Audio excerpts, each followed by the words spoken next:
right, well, we will go ahead and get started. Good morning, everyone. Thank you all for being here with us. Super excited to have you.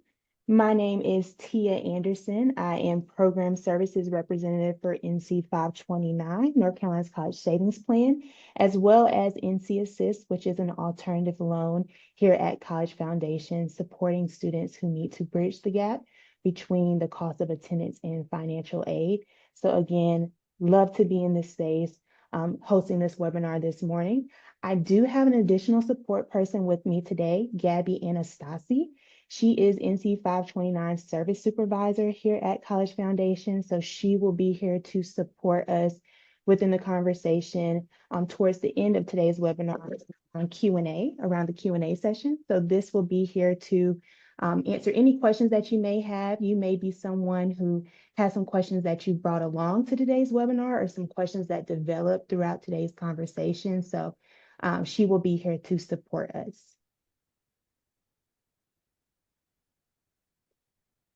All right. Well, we will go ahead and get started. Today's goal is to have a conversation around withdrawing funds, right? So you potentially are a participant of the NC 529 plan. You may have not started withdrawing funds yet, which is totally fine. You may be someone that has withdrawn funds on a more regular basis, and we'll talk about what that looks like, especially if you are someone that has a beneficiary through K through 12. So we'll talk about withdrawing funds and making sure that you are understanding of the difference between qualified versus non-qualified withdrawals. So we'll start off with a refresher about ways to use NC 529 funds. You may be someone that has been a participant of the plan for quite some time, and you just want to see that refresher just for a quick second to make sure that you are utilizing the funds in qualified ways. So we'll do a refresher course. And then we'll get into the conversation of qualified versus non-qualified withdrawals to make sure that you are making the most out of your plan. And then lastly, how to request a withdrawal through NC 529. So you're one step closer. If you are here with us this morning, first, we appreciate you being here. But two, we want to share the reminder that if you are a participant within the plan, you are so close to making college more attainable for your beneficiary. A few things that we do know is that most families will pay at least a portion of their child or family member's college expenses. So as we use that broad term around college, you may be familiar with all of the other expenses that are associated with it. So being within the plan allows you to be one step further to making your beneficiary more excited about taking the step towards college. We do know that saving early and consistently alleviates student loan debt. So individuals that know that there's been money set aside for college are more excited to explore college as a pathway, knowing that it does not necessarily bring on a financial burden to themselves or to their families. So this is just encouragement for you to be here and for you to also say, look, you're moving one step closer to making college more attainable for the future. So let's get into some about how you can use NC 529 funds. And as a reminder, within the NC 529 plan, this money, these funds are growing tax-free if they are to be used to pay for qualified educational expenses. So let's cover the 7 qualified ways to use NC 529 funds. So commonly you're hearing of individuals using these funds for college, and that is college expenses such as tuition, books, room and board, computers, related technology, any fees associated with college. But we also have participants within the plan that may have a beneficiary that is within the K through 12 sector, and there may be tuition associated with the cost of attendance. NC 529 funds can be used to pay towards K through 12 tuition. Trade schools, apprenticeship programs, we may have beneficiaries or even adult learners as beneficiaries that are pursuing these career accelerated pathways. So you can use NC 529 funds to pay towards those expenses that are associated with those programs. So for example, you may have a beneficiary that is looking into a lineman program, right? And there may be certain gear or equipment associated with that program that is not necessarily something you can just come out of pocket for. So using this plan could potentially help you alleviate some of those financial stressors when having to pay for those types of expenses that are associated with programs. Special needs equipment. You may have a beneficiary that relies on assistive technology. So funds within the plan can be used to pay towards those special needs equipment. Most recently, with recent legislation, there has been the flexibility to the plan here in the state. So the NC 529 plan, you might have heard of it before today, but if not, completely fine. We're going to talk about this a little bit further. But NC 529, you can use the funds to pay on student loans. So you may have a beneficiary that has student loans. And you might be asking yourself, well, isn't the point of the NC 529 plan to alleviate student loan debt? And that is the goal. But we do realize that there are a number of beneficiaries that could potentially be adult learners, and they may have taken out student loans in the past. So there is the flexibility now within the plan to use those funds to pay back on student loans. And also to consider your siblings. Maybe the beneficiary has siblings that have student loans. So you can now use those funds to support paying back on the beneficiary's siblings' student loan payments as well. You could be someone that has had your plan for quite some time. You might have changed beneficiaries a few times. You might have rolled over funds. You've probably made a few withdrawals. And you might be coming around the time of saying, I've used my plan in so many different ways. I have excess funds in the plan. What are some other options for me? You can choose to roll over any excess funds within the plan to a Roth IRA for your beneficiary. So there are certain criteria that applies with this. So we will specifically talk about those criteria in the next slide. But here are your 7 qualified ways of using NC 529 funds. So when we speak of K through 12 tuition, as I mentioned before, you can use funds within the plan to pay towards K through 12 tuition.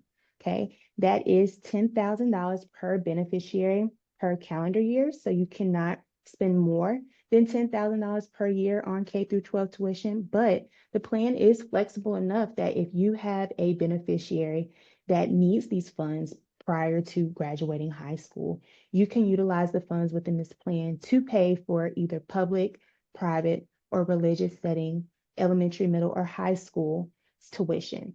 So just a little bit of flexibility there, especially for some of our participants that have beneficiaries that are pursuing K through 12, and there is tuition associated with the cost of attendance. So I mentioned that with legislation, there has been some changes within the plan, making it a lot more flexible for families. So student loan repayment, as I mentioned before, you are now able to use funds within the plan to pay back on student loans. And that is not only for the beneficiary, but for the beneficiary siblings as well. So that example that I used just a few minutes prior, you may have an adult learner that is a beneficiary, and they might have started their educational pathway a few years prior and utilized a student loan, and they still owe on that student loan. So let's say that they have the plan now and they're looking towards future education for themselves. They can still choose to contribute within their plan for the purposes of paying back on their student loans as well. So a lot of flexibility there for beneficiaries that do have student loans associated with the cost of education, but also even if you have a beneficiary that is, new within the college sector, and maybe you haven't had as much time over the last few years to save maybe as much as you would like to, and your beneficiary chooses to take out a student loan in the time of undergrad. If you're still utilizing that plan years past them being an undergrad, you can choose to use those funds within the plans to pay back on those student loans if your beneficiary chose to take out a student loan. So just a reminder, there is flexibility there for the beneficiaries that would need this type of support. Within the apprenticeship program, we have a number of adult learners and even high school students that are looking into career accelerated pathways. And like I mentioned before, there may be certain expenses associated with these programs. So if so, you can choose to use the funds within the plan to pay on those expenses. And those expenses are anything from fees, books, supplies, and equipment. Okay. So let's talk a little bit about those certain criteria that apply for the Roth IRA rollover. So you may be a participant of the plan and you've had your plan for at least 15 years. You might have moved beneficiaries a few times, had a few rollovers, and you still have excess funds within the plan. You can choose to roll over those funds into a Roth IRA for your beneficiary. There is a lifetime cap of $35,000. You cannot contribute more than $35,000, but there is an annual contribution limit of $7,000. So anytime you are making those contributions for a rollover into a Roth IRA, your annual contribution limit is $7,000 a year with the lifetime cap of $35,000. So here's just a few examples of the flexibility with the plan, especially if you are someone considering options that are beyond college. So let's talk a little bit about the timing of withdrawals. A reminder, withdrawals can be made 60 days following the funding of an account. So I'm a person that loves examples, so I'm going to give a few throughout today's webinar. So let's say that you recently opened up an NC 529 plan in the month of June. And let's say in August, you choose to make your first contribution and you actually want to make that withdrawal by the end of August. You have to allow those 60 days before you can make that first withdrawal. So just be mindful the fact of once that funding has been made to the plan, you have 60 days from the day of that funding of the account to make your first withdrawal. And really, depending on your beneficiary's educational pathway, the timing of withdrawals may vary depending on families. So, as I've mentioned once before, we may have families that have beneficiaries within K through 12, and they're utilizing these funds pretty often, right? They're probably utilizing these funds quite often, especially if their beneficiary has been within this certain sector for a few years. So, there are going to be cases where you're using funds at a much earlier stage of life. Most withdrawals are going to occur after the beneficiary has been awarded their high school diploma or GED. So just something to remember is the fact that most people are going to utilize their withdrawals after that time frame, but there are some that are using it before. So depending on your family and depending on your saving need, you may be someone that wants to start saving for the purposes of K through 12 and higher education. So if that is something that is interest to you, you may want to consider saving strategies that allow your family to be able to benefit from both sectors. So let's talk about some things to consider. You may have never made a withdrawal from your NC 529 plan, and that is perfectly fine, okay? But you may be someone that has recently asked yourself the question of, do I need to make a withdrawal? And here's a few things to just ask yourself prior to doing so. First, what's the use of the withdrawal? Why am I withdrawing funds? Second, is the use considered qualified or non-qualified? And then lastly, are there any other sources of savings that I can use rather than to withdraw from my NC 529 plan, such as maybe an emergency savings account? Okay. Again, a person that loves examples. Let's say you're having car trouble and you've been saving within your NC 529 plan, and you know that there's funds within that plan to cover that expense. You want to ask yourself, is that considered qualified or non-qualified? But also be mindful that if it is non-qualified, there are tax implications associated with that withdrawal. So that's what we'll talk about next, okay? So we'll get into what makes a withdrawal qualified or non-qualified. So for qualified withdrawals, the term college is really broad, so examples are great for us to use here. So that can be anything from tuition, books, program gear, equipment, anything associated with college, right? Room and board, specifically on and off campus. That comes up pretty often within the plan. We'll have participants ask, hey, my beneficiary is looking at an off-campus apartment. Can we actually make a withdrawal? We'll talk specifically about off-campus apartments in the next few slides, just to give you some helpful things to consider, but also meal plans, groceries.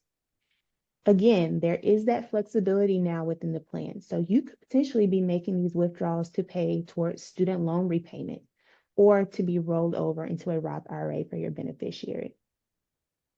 Something to remember is the fact that if you are making these qualified withdrawals, you want to make sure that you're keeping all the documentation needed for these withdrawals. So that can be anything from receipts to invoices or a 1099-Q, anything associated in you're making these withdrawals for, you want to make sure that you're keeping those documentations in a system so that when you are meeting with a tax professional, you have them readily available. But that's also the same case for non-qualified withdrawals. So we'll go through a few examples here. If your beneficiary is looking to, purchase a ticket for a certain sporting event happening at their school, that is not considered a qualified withdrawal. A car payment is not considered a qualified withdrawal. Even if you are saying, hey, we recently bought the beneficiary a vehicle for the purposes of getting to and from school, that is not considered a qualified withdrawal. We have cell phone bill here, but I want to put emphasis on the fact that it is depending on the use of the cell phone. If your beneficiary is pursuing a program, and let's say they are within a nursing program and there is a certain software that they have to have on their phone, if they're using that phone pretty often for the use of that software, that could be considered qualified. But if your beneficiary is just needing a new phone for the purposes of going to school and it has nothing to do with their education, that would not be considered qualified. So it would be a non-qualified withdrawal. You may have a beneficiary that has children. They may have dependents and they're thinking, can I use the funds within my plan to pay for childcare? And that would not be considered qualified. That would be a non-qualified withdrawal if you're using it for those purposes. And then anything considered extracurricular, maybe memberships or Greek life or anything associated with college that is not necessarily related to our qualified withdrawal examples, these would be considered non-qualified, okay? So if you're at any time making these withdrawals, it is important to be mindful of the tax implications on the earning of these withdrawals. So that comes up pretty often as well. When you hear of that 10% federal penalty tax, where does that apply? That applies on the earnings of a non-qualified withdrawal. So that 10% federal penalty tax, as well as both state and federal income tax. So as I mentioned before, I'm a person that loves examples. So here for you, let's say you are making a $10,000 non-qualified withdrawal from your plan. Out of that $10,000, $1,000 are earnings. You are going to be penalized on the earnings, right? Your 10% federal penalty tax on the earnings is a $100 penalty.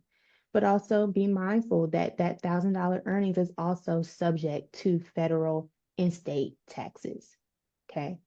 And anytime you're making a non-qualified withdrawal, there is a $50 processing fee for making that withdrawal. So if you would love to take a picture of this, just to get an example, again, today's session is recorded, so you will be able to go back and look, but this is an example of making these non-qualified withdrawals and the federal penalty tax, as well as the federal and state taxes that are on that withdrawal.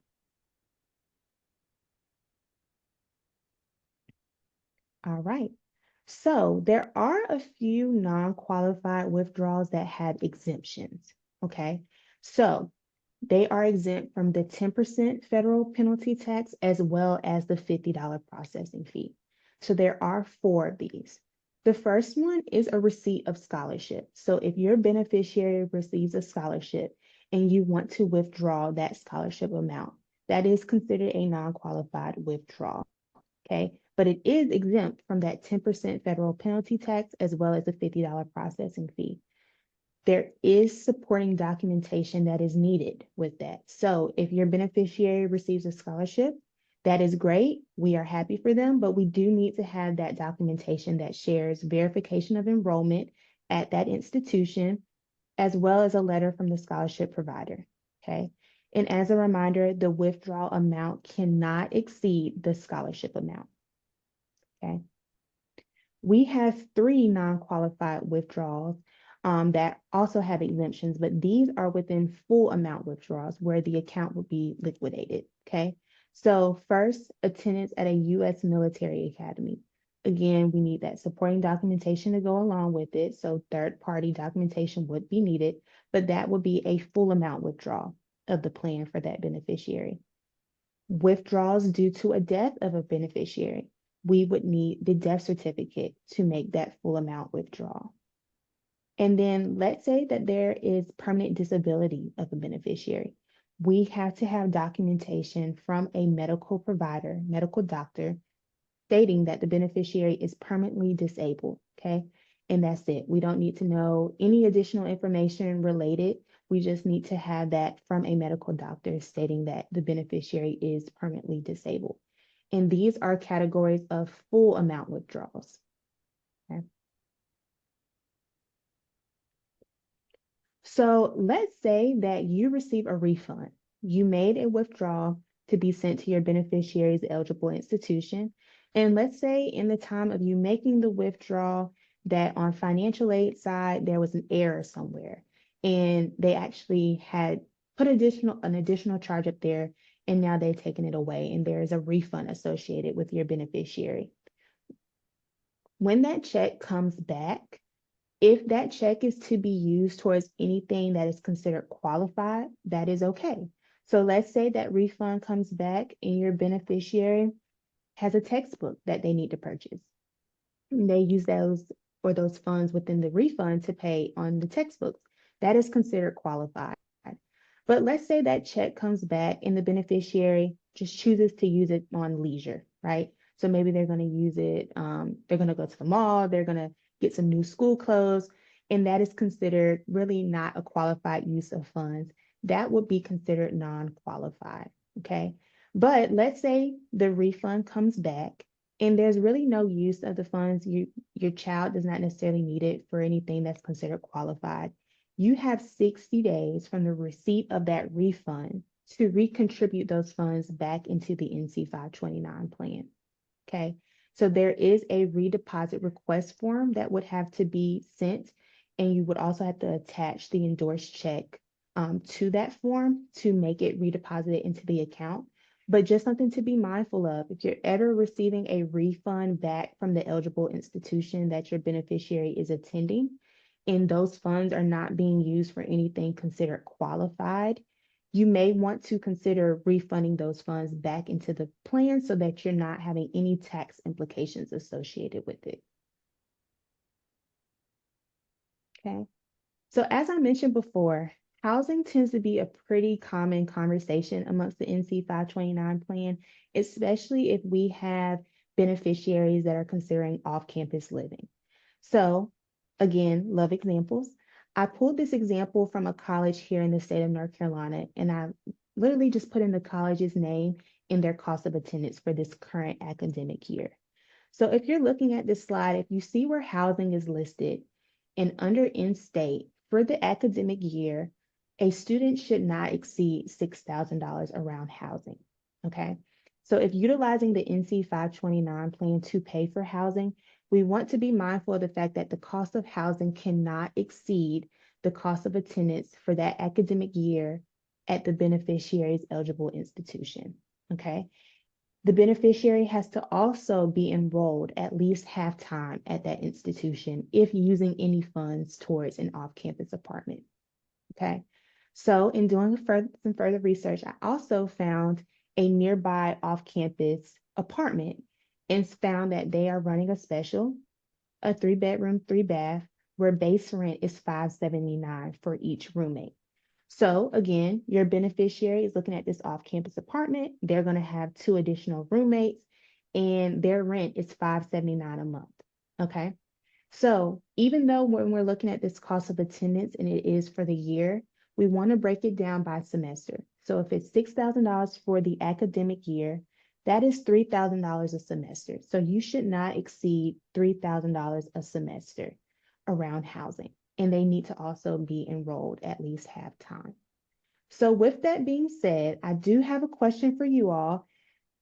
Would this be considered a qualified withdrawal?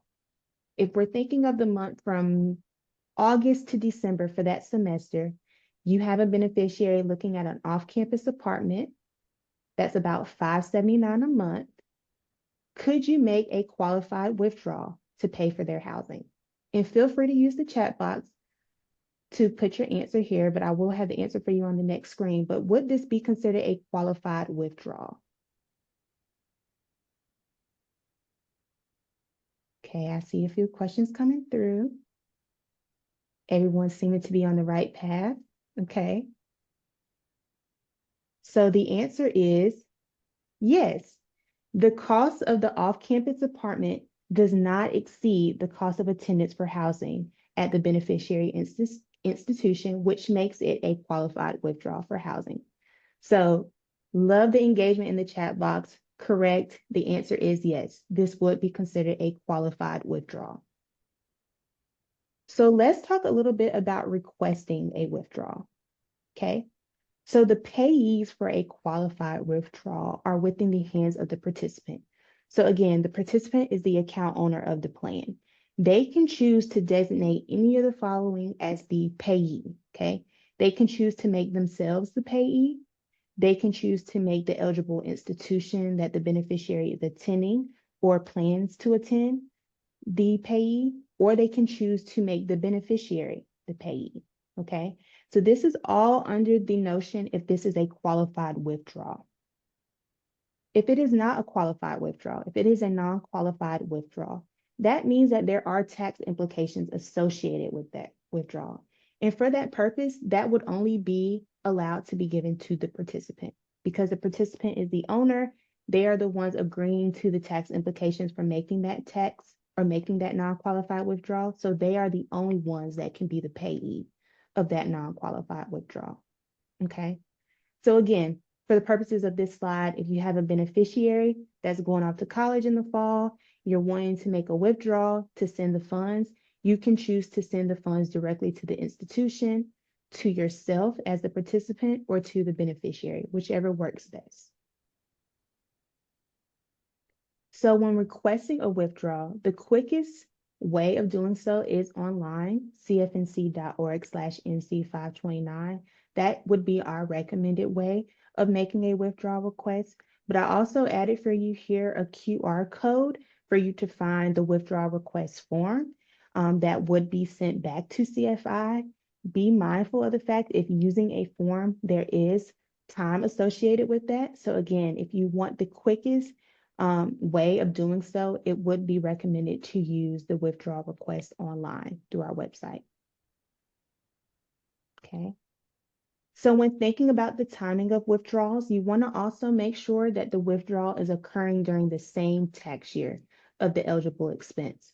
So let's say you have a beneficiary going into a program in the spring and they need certain type of equipment and gear, right? And let's say we're having this conversation in the month of June of 2025, and we're talking about the fact of, your future benefit or your beneficiary needing future items associated with their program. You want to make sure you are only making withdrawals during the time of that tax year, okay?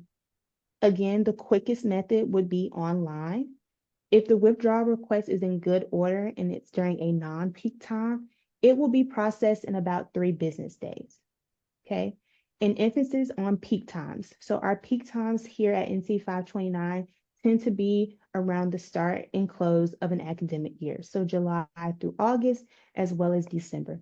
Those are our peak times here, where the program can take up to 10 business days to process a request, okay? So electronic funds transfer, those usually take about 3 business days to be credited back to your financial institution. But just be mindful of when requesting these funds, especially if you're working on deadlines. Maybe your beneficiary has to have their bill paid by a certain date. You really want to make sure that you're giving yourself ample time to make that withdrawal request and have those funds sent in a timely manner. Okay. So as a reminder, you can access all of this information at cfnc.org/NC529. You always will have the flexibility to look through your account information as well as maintenance of your account. We do have a section specifically around frequently asked questions on withdrawals. So if anytime you're asking yourselves questions about, should I make this withdrawal? What type of form should I use? You can go to our frequently asked questions and look at very common questions associated with certain parts of the plan, as well as our savings calculator. So if you are someone that is currently making withdrawals, maybe for K through 12, and you want to also start saving for college and beyond, you can choose to use this savings calculator to kind of get an idea of what tuition would look like around the time of your beneficiary needing those funds. And you always have access to our call center, which is based out of Raleigh, North Carolina, Raleigh, where you can call from Monday through Friday.